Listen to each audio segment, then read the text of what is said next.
परम प्रेममय जुग पुरुषोत्तम श्री श्री ठाकुर अनुकूल चंद्रेर आतुल चरण जानाई आमार शतकोटी प्रणाम।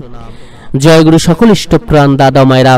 पवित्र राधाष्टमीर दिन आपनारा किन्तु এই বিশেষ কর্মগুলো অতি অবশ্যই পালন করবেন।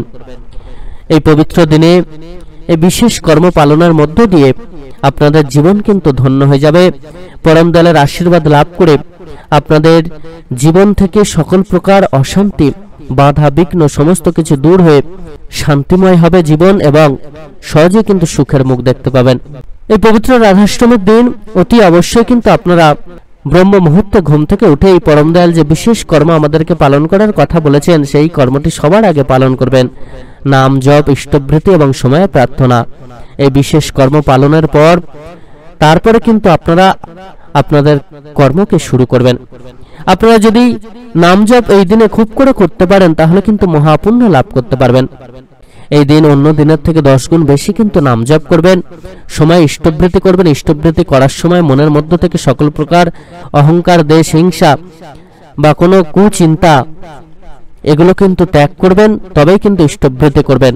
না হলে কিন্তু ইষ্টবৃত্তির পূর্ণ ফল আপনি কখনোই লাভ করতে পারবেন না।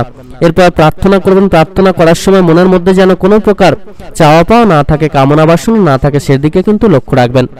তারপর কিন্তু প্রত্যেকে অতি অবশ্যই গুরুজনদের প্রণাম করবেন, সৎ গ্রন্থাদি পাঠ করবেন, এতে করে মহাপুণ্য লাভ করবেন। এই পবিত্র দিনে মায়েরা কিন্তু অতি অবশ্যই ঘরকে ভালো করে পরিষ্কার পরিচ্ছন্ন করবেন। গৃহের চারিদিকে গঙ্গা জলে ছিটা দেবেন এবং গৃহকে শুদ্ধ করে তারপরে কিন্তু স্নান সেরে শুদ্ধ বসন পরিধান করে আপনারা পরম দয়ালের পূজা নিবেদন করবেন, তার চরণে ফুল অর্পণ করবেন এবং ঠাকুর ঘরকে ভালো করে আপনাদের সামর্থ্য অনুযায়ী কিন্তু সাজানোর চেষ্টা করবেন। সকাল সকাল কিন্তু মায়েরা অতি অবশ্যই স্নান সেরে শুদ্ধ বসন পরিধান করে ঠাকুরভোগ নিবেদন করবেন। আর পরম দয়ালের কাছে কিছুক্ষণ কিন্তু বসে থাকবেন, পরম দয়ালকে বাতাস করবেন এবং পরম দয়ালের কাছে প্রার্থনা জানাবেন যাতে তিনি আপনাদের সামান্য প্রসাদ যেটি আপনি অর্পণ করেছেন সেই প্রসাদ তিনি গ্রহণ করেন। আর এতে করে কিন্তু মহামঙ্গলের অধিকারী হয়ে উঠবেন। সহজে পরম পিতার আশীর্বাদ আপনারা লাভ করতে পারবেন। এই পবিত্র রাধাষ্টমীর দিন প্রত্যেকে কিন্তু মন থেকে সকল প্রকার অহংকার হিংসা দেশ সমস্ত কিছুকে দূর করবেন। মায়েরা কিন্তু পুরো দিন ভর নাম জপ করবেন, পরম দয়ালের সাধন ভজন করবেন এবং পরম দয়ালের শ্রী চরণে সাষ্টাঙ্গে কিন্তু প্রণাম নিবেদন করবেন।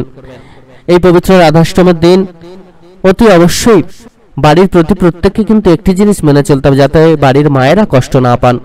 এই পবিত্র দিনে বাড়ির প্রত্যেকে কিন্তু অতি অবশ্যই স্নান সেরে শুদ্ধ বসন পরিধান করে শ্রী শ্রী ঠাকুরের শ্রী চরণে সাদা বা হলুদ ফুল অর্পণ করবেন এবং মায়েদের চরণ লাল ফুল কিন্তু অর্পণ করতে ভুলবেন না।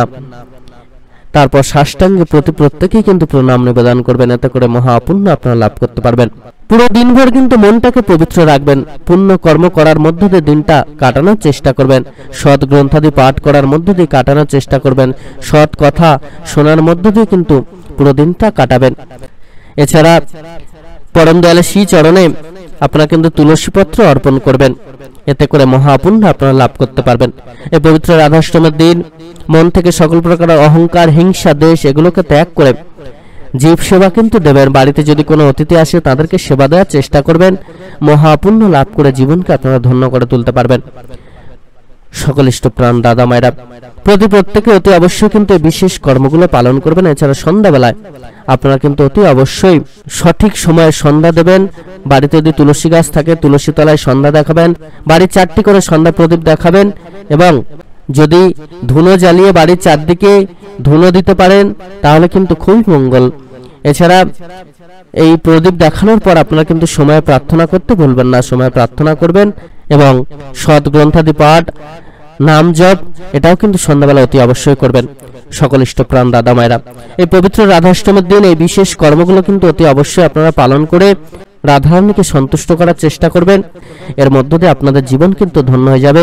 সকল প্রকার বাধা বিপদ গ্রহদোষ সমস্ত কিছু থেকে আপনারা মুক্তি লাভ করবেন। সকলে খুব ভালো থাকবেন। পরম দয়ালের আশীর্বাদ আপনাদের প্রত্যেকের উপর বর্ষিত হোক। জয় গুরু বন্দে পুরুষোত্তমম।